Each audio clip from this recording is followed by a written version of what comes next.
want me to wear my poncho?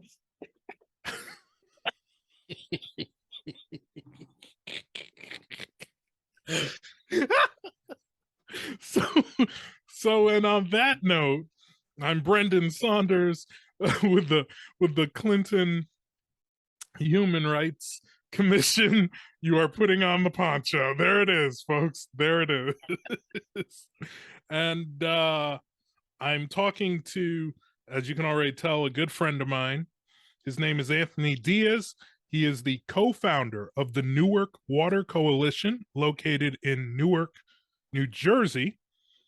But there is a local connection. We'll talk about that in a minute. And I also want to say on the top, you can visit the Newark Water Coalition's website at newarkwatercoalition.com. There's a great video on the homepage. You could also visit their YouTube channel of the same name. But there's a great video on the homepage of the website, which is about a 15-minute doc that follows Anthony for a day as he does his thing around the city. And it'll give you great detail beyond what we talk about here tonight. But Anthony, thank you for joining me. Please, let's start with the simple question. What is the Newark Water Coalition? So the Newark Water Coalition is a social justice grassroots organization that was started in 2018 by grassroots organizers and activists and community members in the city of Newark. In 2018, it was discovered we had a lead problem in our water supply. And then this group of concerned citizens gathered together and said, hey, we need to do something about this. And that's kind of what formed the Newark Water Coalition. So fast forward to 4 years later, a lot of the work that we do is just meeting the material needs of the people. So we run about 64 distributions a year. We give out food, we give out water, we give out clothes, we give out books. It is kind of my organizing philosophy that in order to have a population that can advocate for themselves, they have to be brought to a baseline. And a lot of our people go hungry. A lot of our people are malnourished, both in body and spirit. So if we can kind of build them up, then they'll be able to kind of fight the battles that they need to for themselves. And then we use water as the entry point to be able to talk about any social justice issue. So here's the thing. Here's both the local connection and the story, because I want to hear more about you. The local connection is that Anthony lived here on the Connecticut shoreline for 3-4 years. He lived in Westbrook, and that was when I met him. Oh, those many years ago. It has been what, 10 years since you left, right? It's been 11 years since you left. 11 years. So at the time, I was young, and I was an upstart in the world of Christianity and church planting. Tony Evans' second coming. And Anthony was the manager of a retail store. I'm not going to name the store, just but Anthony was a young man. Were you what, in your early 20s at that point? Yeah, I was about 23 years old.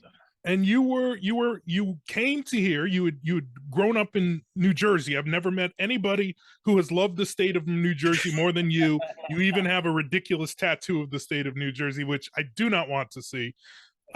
Nobody wants to see. No, I said. I thought it was reverse psychology. I thought it was. I'm gonna blur that out. Just. We'll handle that in post.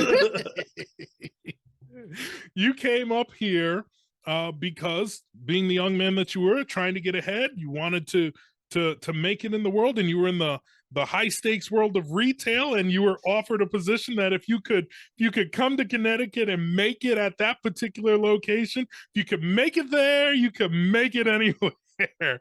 So you came to Connecticut, and along your travels, you and I met and quickly became friends. And then you left. And as I said, the next thing I knew, you were getting involved in this water situation. And the reason why I really highlight the story is because this is for our the platform is our Human Rights Commission here in town.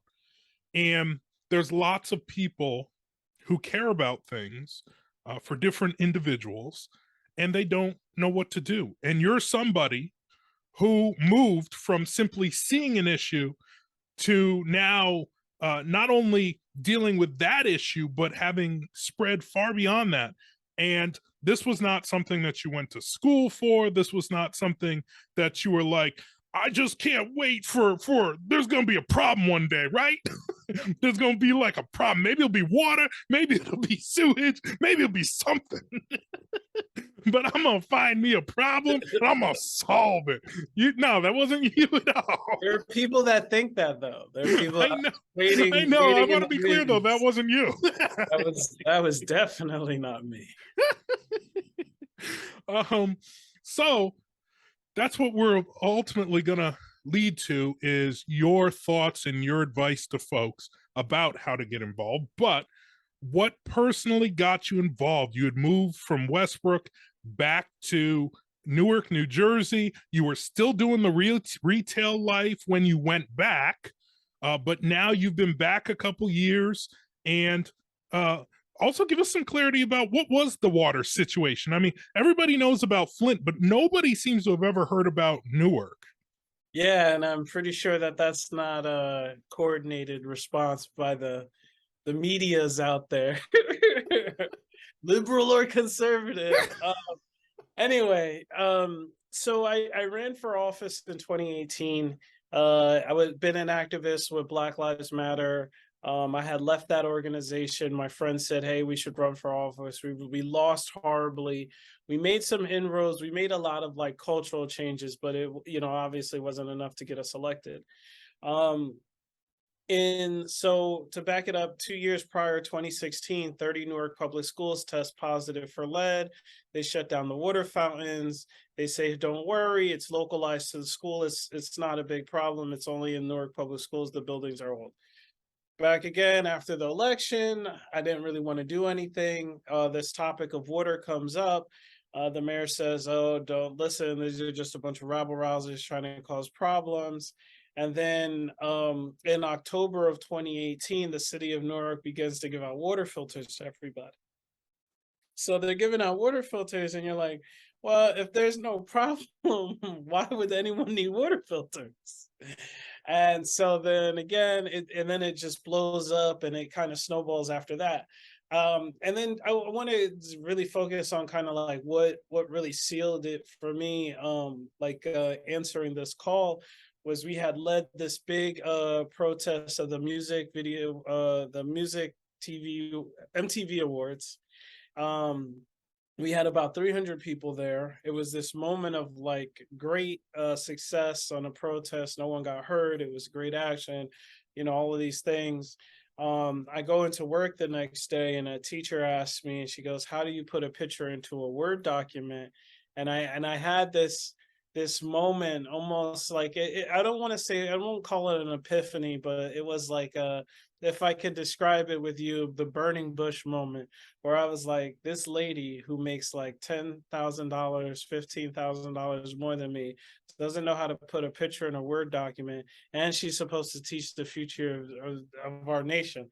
Like, none of this makes sense. I don't want to do this anymore. Why am I doing this? And then like the thing that I care about the most is like the work that I'm doing with the Water Coalition. That's where like I genuinely feel happy. That's where like my body feels the happiness, but I'm just doing this for a full-time job. So after I had that conversation with that woman, I walk into my boss's office and I say, I quit. I put in my 2 weeks notice. I had no money. I had no savings. I had no plan. I just knew that I couldn't work for anyone else anymore and ignore this calling of what was in front of me. And that was 4 years ago. And here I am today. We're still doing the same thing, or actually, we're not even doing the same thing. We have evolved so much in our work, and it's allowed me to enter so many rooms and travel literally the world and be in places that I never thought I would be in, only because I decided to choose this path of answering the call. So two things that I want to get clear here. First of all, you find out that much like Flint, which got national recognition, there are great stretches, great neighborhoods, stretches of neighborhoods in Newark, New Jersey, that have bad water as well. Worse, as I remember, the water was actually tested worse than Flint's water. For lead, yeah. We Yeah. had higher levels of lead in our water than Flint did. So you get involved with some local folks from the community, and initially you're just trying to help get water out to residents. Not even initially, it was about education. Like we didn't have any money, we didn't have any funding. We just knew like, So hey, you were making people aware of the situation because they weren't, a lot of them weren't aware of the situation. yeah.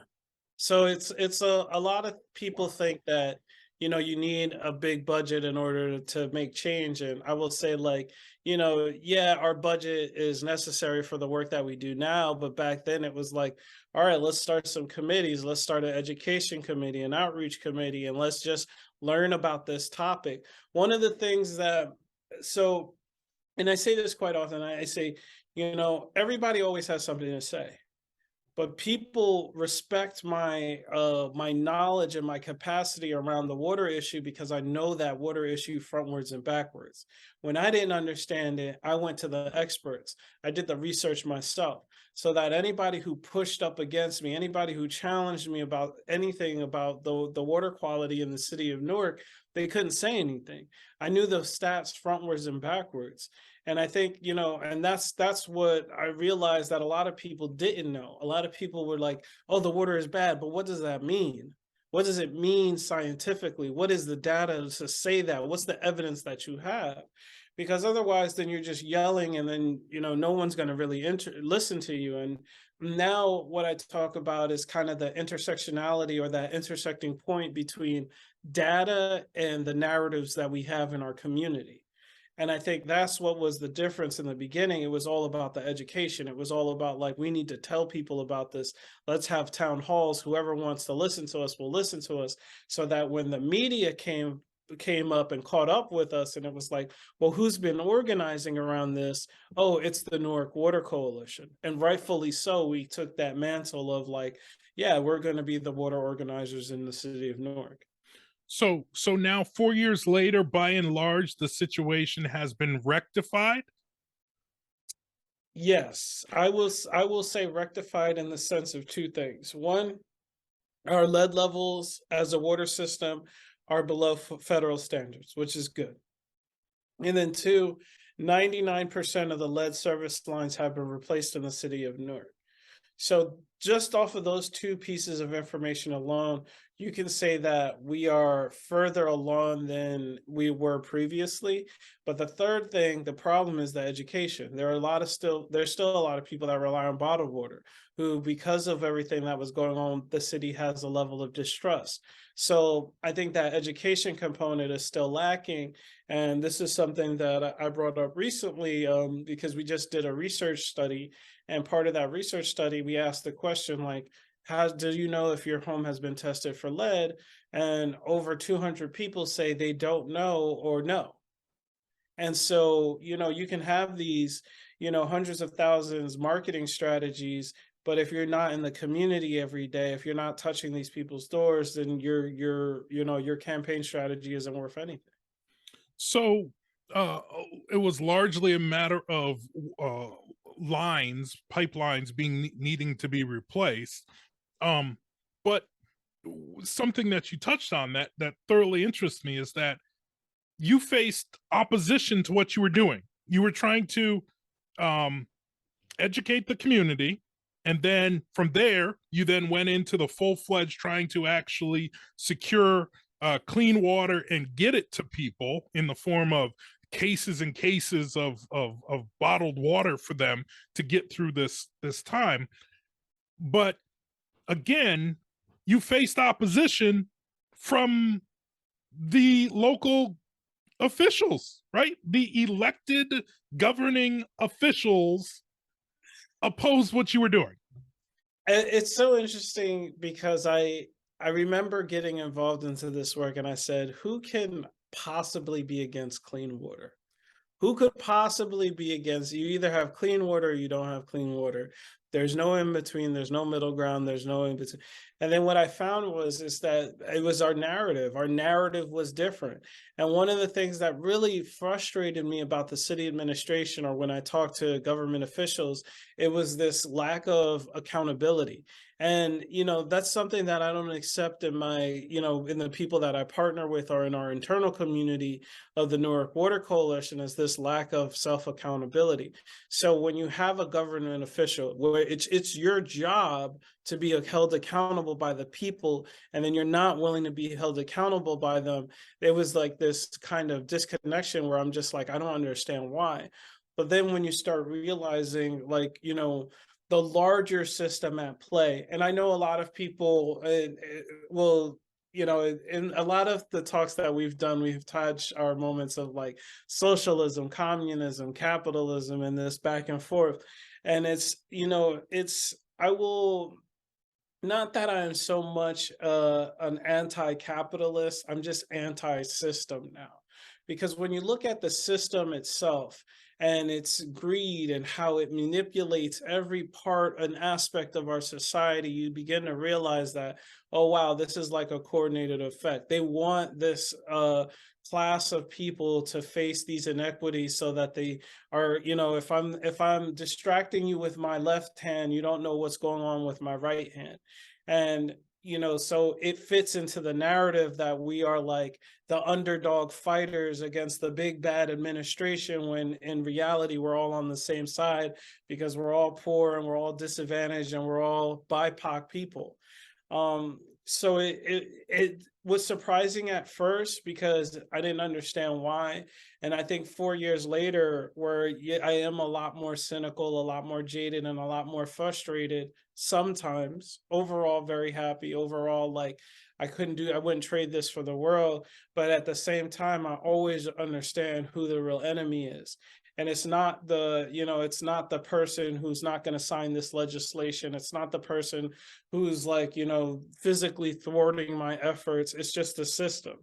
And, as long as I continue to maintain that, it allows me the perspective to carry forward, because it's easy to paint like, okay, if I say Brendan's my enemy and I go and fight Brendan, but you know what? Brendan can be replaced.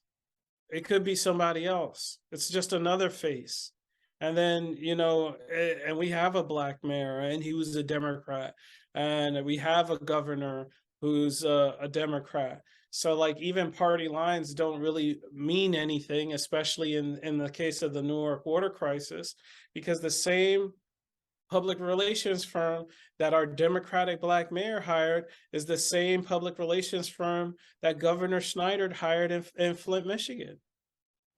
So again, it becomes the system. And then when you realize, ultimately, if I can convince you that water is a human right, I can convince you that anything is a human right.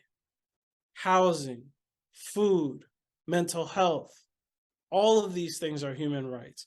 But if we take the conversation and we say water can't be a human right, people have to pay to clean water. People have to pay to get it shipped. People have to, you have to pay to get it, to turn on your faucet in it. Then you're able to segment the other layers of the society. But if I tell you every human being on this planet deserves clean water, why don't they deserve food then? Why don't they deserve housing?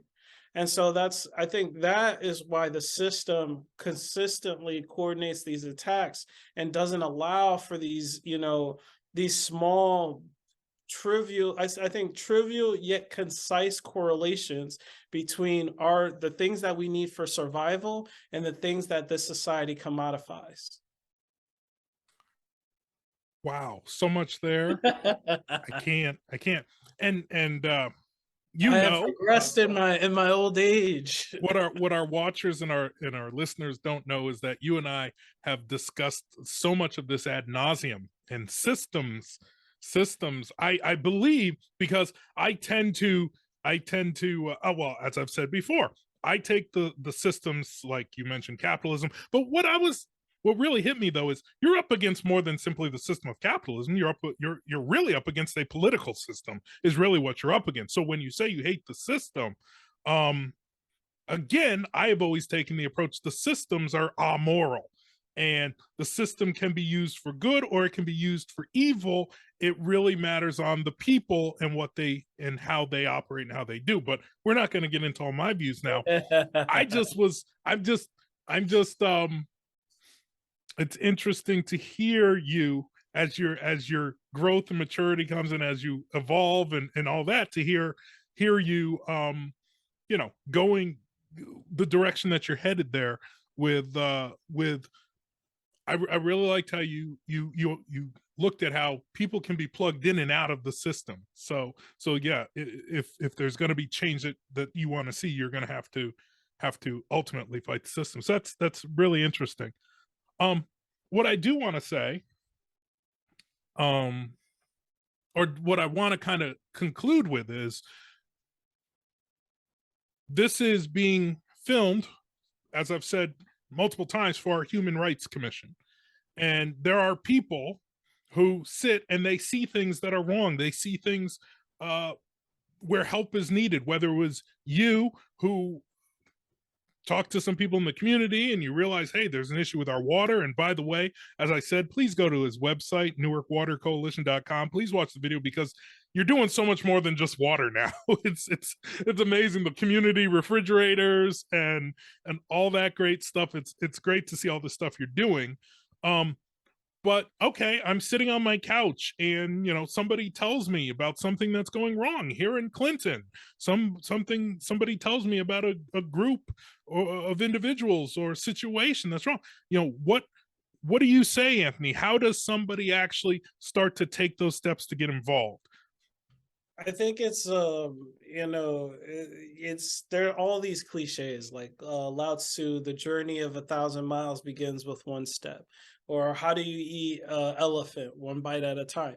So a lot of people look at the problems and they become overwhelmed and faced with anxiety, and they're like, oh, I can't do this because the problem is so big.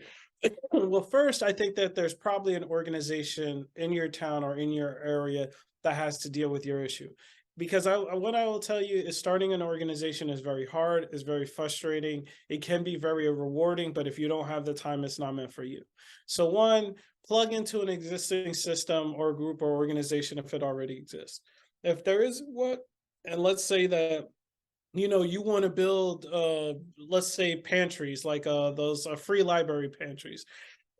Find like-minded individuals. Social media is a tool. It could be a blessing, it could be a curse, but it can allow for connectivity on issues that like-minded people care about. So you put out the call out. You say, hey, this is what I want to talk about. And then a group of people will gather to you, and then you can implement your ideas, whatever they might be. And then thirdly, let's say if you don't even want to start a group, but you're like, hey, all I can do is sing, right? All I can do is sing. Someone comes to me and they're like, Anthony, I really want to help the Water Coalition, but all I can do is sing. And I was like, okay, are you a good singer? Then we will program an event around you. And I'm pretty sure there are other people that like to sing. One of the things that I talk about often is my Malcolm X tattoo. Everybody knows that phrase, by any means necessary, but I always push and challenge people. It's 2023. When we talk about any means necessary, it means, why are we doing the same things? And so to go back to the analogy of the singer, it's like, well, if you can sing and you can sing and you want to sing, then let's hold a singing event for the Newark Water Coalition where you can sing and we can talk about water. And that's that kind of reciprocity in our partnerships and our relationships that allows us to build new systems, because it's like, I'm taking your talents and I'm bringing them under the umbrella of the Newark Water Coalition, so that we both can use our resources and talents for the benefit of the community. And then not everybody has to be on a bullhorn. Not everybody has to sing. If all you can do is make phone calls or write emails or staple copies together, we need those in the organization. So you can plug in whatever way you want. But what I always tell people is, be consistent and be honest, not only with us, but be honest with yourself. There are people, I'm going to volunteer every weekend. Don't tell me that. Don't create that expectations when I know you're not going to follow through. And I'm not saying that because, I know you personally. I'm just saying that because That's what everyone says. I'm going to come back every week. Don't be honest. It's very hard. I barely like coming every week, and this is what I do. So I tell people, be honest, be consistent though, because if you want that level of trust in your community, they're going to want to see that level of consistency. So those are the three ways that are, kind of my hot take and quick suggestions. If you want to get involved in any kind of social justice work, first of all, just limit the barriers in your mind, and then you'll be open to a world of opportunities. Now, I can't help but leave without asking you a little bit about your faith. When I met you, you were a young man wandering around aimlessly. Lost the world. Seeking all the pleasures, the wanton, lustful pleasures. I've become so old and curmudgeonly.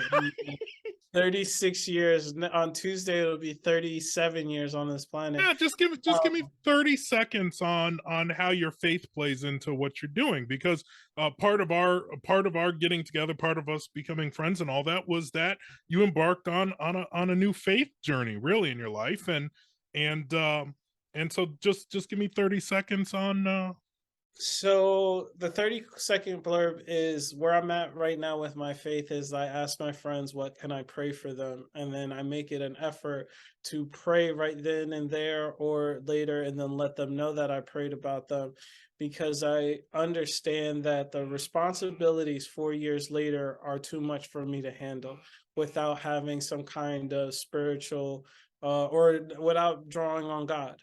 And that's the thing, is like, this work that I'm doing is beyond me and beyond any kind of, well, I shouldn't say it, I have a lot of human support. I have a lot of support systems in place that allow me to continue to do this work, but it is my faith that allows me to carry forward, because there are times where I'm like, this year, I have literally told my team that we are going to be blessed with more abundance than we can imagine, because people will finally start judging us by the fruit we have been bearing.